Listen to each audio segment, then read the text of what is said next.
샬롬 샬롬 샬롬 샬롬 샬롬. 하나님 사랑합니다. 여러분 주 안에서 사랑합니다. 오늘 말씀을 보도록 합니다. 출애굽기 26장 30절 말씀, 우리에게 필요한 일꾼들. 30절이죠. 너는 산에서 보이는 양식대로 성막을 세울지니라. 보이는 양식대로 성막을 세우라. 모세가 이끄는 이스라엘 백성들이 애굽을 탈출한 뒤 홍해 바다를 건너 시내산에 도착했을 때 하나님은 모세를 시내산 꼭대기로 부르셔서 여러 가지 말씀을 지시하시죠. 백성들이 가나안 땅에 들어갔을 때 어떻게 살아야 할 것인가를 규정해주는 율법들을 주셨고, 하나님을 섬기기 위한 제사 제도를 세우셨고, 그리고 하나님의 임재 상징인 성막을 지을 것을 명령합니다. 성막을 짓는 과정에서 하나님은 일꾼들을 쓰셨습니다. 성막 건축에 동원된 일꾼들을 살펴보면 세 종류의 일꾼들이 있음을 보죠. 그것은 비전 일꾼과 지명된 일꾼, 그리고 감동 일꾼들입니다. 이 세 종류의 일꾼들은 오늘날 교회에서도 그대로 필요한 일꾼이기에 오늘 말씀의 제목을 하나님의 교회에 필요한 일꾼이라는 제목으로 함께 은혜받는 시간이 되기를 주님의 이름으로 축복합니다.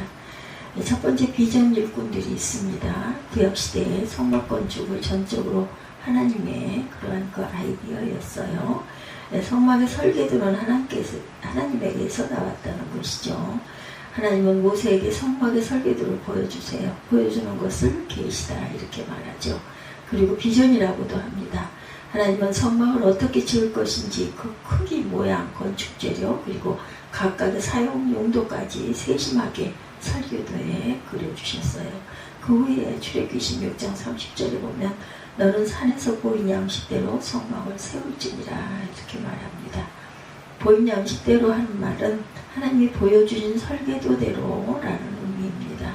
하나님이 성막 건축에 관한 설계를 보여주신 것입니다. 여기서 보여주다라는 말은 원어로 아포칼롭이라는 계시라는 의미의 단어입니다.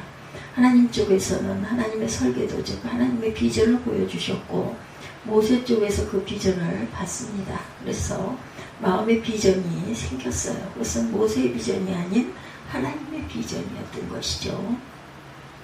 그래서 모세는 성막 건축에 있어서 비전 일꾼이 됩니다. 열왕기에 보면 솔로몬이 성전을 건축했고, 솔로몬은 비전 일꾼은 아니었어요. 예루살렘 성전 건축의 비전 일꾼은 다윗이었습니다. 다윗이 하나님으로부터 건축 설계도를 받은 후에 그 설계도대로 솔로몬이 성전을 건축했던 것입니다. 역대상 28장 19절에 보면 다윗이 이르되 야훼 손이 내게 임하여 이 모든 일의 설계를 그려 나에게 알려주셨느니라 이렇게 말씀하세요. 하나님의 설계를 다윗에게 보여주신 것이에요. 하나님의 비전을 다윗이 받은 것입니다. 이것이 비전 일꾼입니다. 그리고 역대상 28장 11절에 다윗이 성전의 복도와 그의 집들과 그의 곳간과 다락과 골방과 속죄소의 설계도를 그의 아들 솔로몬에게 주고, 또 그가 영감으로 받은 모든 것 곧 야훼 성전의 뜰과 사면의 모든 방과 하나님의 성전 곳간과 성물 곳간의 설계도를 주고 이렇게 말하고 있습니다. 그리고 열왕기상 6장 38절에 보면 비전 일꾼인 다윗이 하나님께 받아 그린 설계도대로 7년 동안 성전을 건축하였다 이렇게 말씀하고 있죠. 11해 때 불월 곧 8째 달에 그 설계와 시략대로 성전 건축이 다 끝났으니 솔로몬의 10년 동안은 성전을 건축하였더라. 오늘날 교회에서는 목회자가 비전 일꾼입니다. 적어도 비전 일꾼은 담임 목사님들이 되어야 한다는 거죠. 우리 교회를 향한 하나님의 계획과 뜻을 읽어내는 사람이죠. 그리고 그 뜻을 세워드리기 위해서 백성들에게 비전을 선포하는 사람입니다. 어느 교회든 비전 일꾼인 목회자 중심으로 또한 뭉쳐야 하죠. 목사가 비전이 없으면 교회는 붕괴됩니다. 또한 선교도 교회 건축도 하나님의 비전을 담은 목회자에게 선포가 됩니다. 감리교 설립자 웨슬리는 세계 선교의 비전을 하나님께 받습니다. 그 비전을 세계는 나의 교구다라는 말로 선포하죠. 그리고 그의 평생에 그 비전이 이루어지지 않는다고 낙심하지 않았어요. 그것은 하나님의 비전이었기 때문에 하나님이 이루실 줄을 믿었던 것이고, 그래서 하나님께서는 당신의 일꾼은 땅에 묻으시나 당신의 일은 계속 나간다 이렇게 선포하죠. 그리고 임종이 임박했을 때 팔을 높이 들고 승리의 기쁨이 넘치는 목소리로 다음과 같은 말을 합니다. 세상에서 가장 좋은 것은 하나님께서 우리와 함께 하신다는 것이다 입니다. 비전 일꾼의 아이디어는 하나님께로부터 이어야 한다는 것. 두 번째, 지명된 일꾼이 있습니다. 하나님은 당신의 일을 이루시기 위해서 지명하여서 사람을 쓰시기도 하죠. 출애굽기 3장 4절에 보면 이스라엘을 구원하기 위해 모세를 지명하여 불러서 쓰세요. 복음을 온 세상에 전하게 하기 위해서 핍박자였던 사울이 다메섹으로 성도들을 결박하러 갈 때 사울아 사울아 부르심으로 지명하여 부르십니다. 그렇다면 성막을 건축하는 일을 위해서 지명하여 부르신 사람은 누구인가? 홀의 손자로서 우리의 아들인 부살렐이죠. 부살렐. 출애굽기 35장 30절에 31절을 보면 모세가 이스라엘 자손에게 이르되 볼지어다 여호와께서 유다 지파 홀의 손자여 우리의 아들인 부살렐을 지명하여 부르시고 하나님의 영을 그에게 충만하게 하여 지혜와 총명과 지식으로 여러 가지 일을 하게 하시되 이렇게 말하죠. 하나님은 부살렐을 성막 건축의 실무 총책임자로 부르셨고 하나님의 신을 그에게 충만케 하여서 지혜와 총명과 지식을 주셔서 여러 가지 일을 하게 하였다. 이것이 바로 근로 일꾼이라는 거죠. 부살렐은 누굴까? 유다지파 홀의 손자다 이렇게 나와 있습니다. 부살렐을 얻기 위해서 그의 조부인 홀이 누구인지를 또한 알아야 합니다. 홀은 출애굽기 17장 10절에서 12절에 보면 이스라엘이 아말렉과 싸울 때 산꼭대기에서 이스라엘의 승리를 위해서 모세의 팔을 잡아주었던 사람이죠. 아론과 함께 팔을 양쪽에서 들고 있었던 사람입니다. 모세의 오른팔이 되었던 훌륭한 동역자들입니다. 신앙은 뿌리가 아주 중요하죠. 모세의 오른팔이 되었던 훌의 손자가 이제는 성막 건축의 가장 중요한 일꾼으로 하나님께 지명을 받았어요. 성막 건축에 하나님께서 훌의 손자 부살렐을 부르신 것은 우연한 일이 아닙니다. 부살렐은 그의 조부 훌의 훌륭한 믿음을 이어받은 믿음의 사람이었어요. 그를 지명하여 불러서 성막의 모든 일을 하게 하였습니다. 하게 하였다는 말이 중요하죠. 하나님은 완성된 사람을 불러 쓰시는 것이 아니라 미완성의 사람을 불러 능력을 주어서 하게 하셨어요. 즉 부르시고 하게 하시는 것. 선교를 감당하고 비전센터를 세우는 일에 실질적으로 가장 필요한 일꾼이기도 합니다. 비록 약하고 부족해도 하나님이 주시는 힘을 의지하고 묵묵히 행동하는 일꾼. 우리가 이런 일꾼으로 지명을 받았다면 그야말로 아주 신나는 일이죠. 하나님이 하게 하시기 때문이에요. 내가 하는 것이 아니라 하나님이 하게 하신다. 성경은 일꾼들을 부르시고 성령을 부어주셔서 성막 건축의 일을 하게 하셨다. 출애굽기 35장 31절에서 35절까지 하게 하시고 라는 말이 7번이나 나오는 것이 그것을 증거합니다. 행동하는 일꾼이 돼야 돼요. 하나님이 하게 하셔서 일하는 일꾼이다.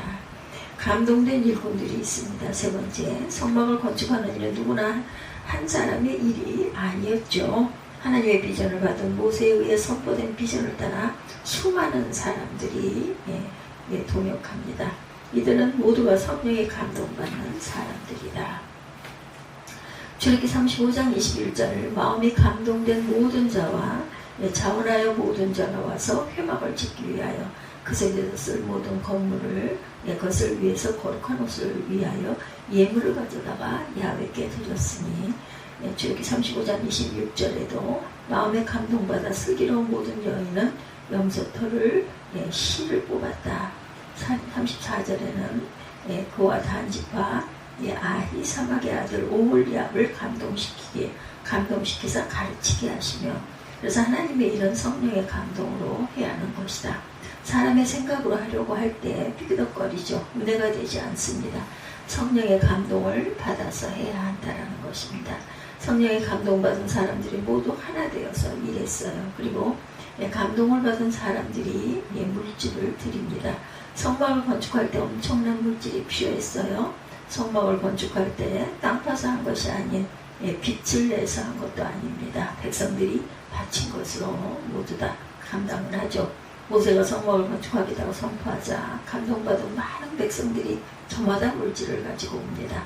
출애굽기 36장 4절에서 7절에 보면 성도의 모든 일을 하는 지유형자들이 각기 하는 일을 중지하고 와서 모세에게 말하 이르되 백성이 너무 많이 가져오므로 야훼께서 명령하신 일에 쓰기에 남용이 있습니다. 모세가 명령을 내리매 그들이 진동에 공포하여 진중에 공포하여 이르되 남녀를 막론하고 성소들을 예물을 다시 만들지 말라 하매 백성이 가져오기를 그치니 있는 재료가 모든 일을 하기에 넉넉해져 남음이 있었더라. 이렇게 기록되어 있습니다. 성령의 감동이 아니고는 이런 일이 일어날 수가 없다.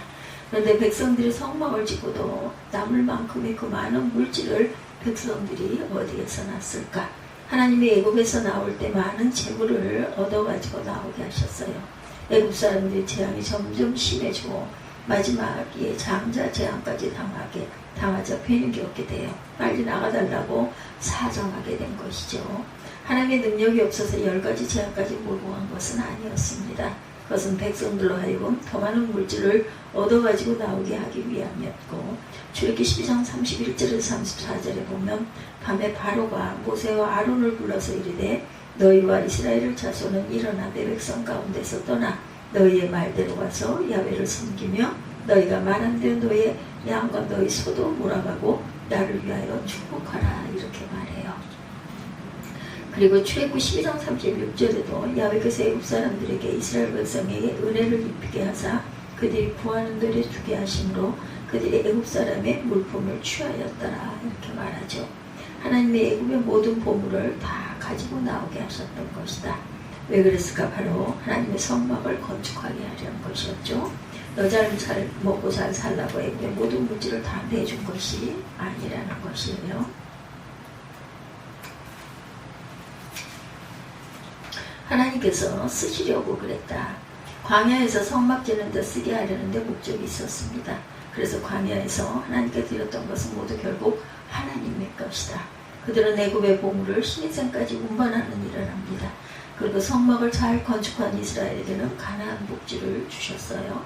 교회도 이렇게 하나님의 말씀에 감동받아 물질을 드리는 감동 일꾼이 필요합니다. 내 것이 아니라 하나님이 일하라고 주신 것이다 하고 감동받은 일꾼들이 일어나야 한다.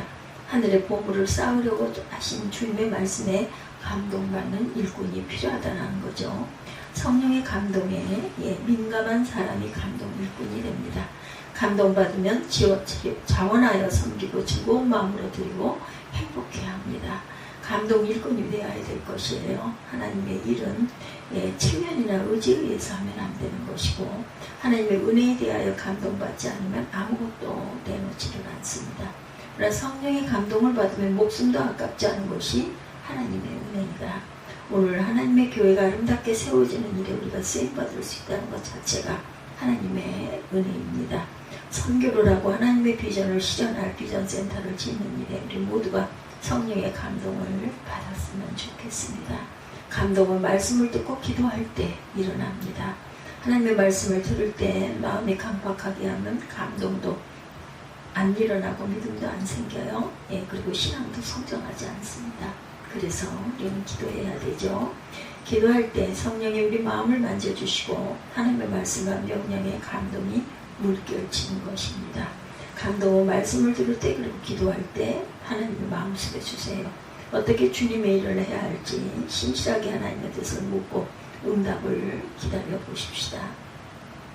하루 중 언제라도 자신이 편한 시간에 작정해서 순전히 자발적인 믿음에 따라 작정할 줄 알아야 되고 그래서 주일부터 작정한 시간이 성전에 와서 교회 선교 그리고 비전센터 건립을 위해 기도하는 것이죠. 50일 작정 릴레이 기도를 마치는 날, 즉 12월 19일 밤부터 외부 강사를 모시고 성령 부흥회를 하실 것인데 작정 기도를 통해서 교회에 기도하는 분위기가 커지기를 바랍니다. 언제라도 성전에서 기도 속에 끊이지 않게 그러한 기도의 분위기 속에서 성령의 감동이 물결치게 일어날 것이다. 우리는 모두가 성령의 감동을 받아야 되고 목사가 아무리 외쳐도 감동받는 사람이 없으면 교회의 일은 되어질 수가 없다는 것. 감동받는 사람이 많을수록 하나님의 역사가 일어난다는 것이죠.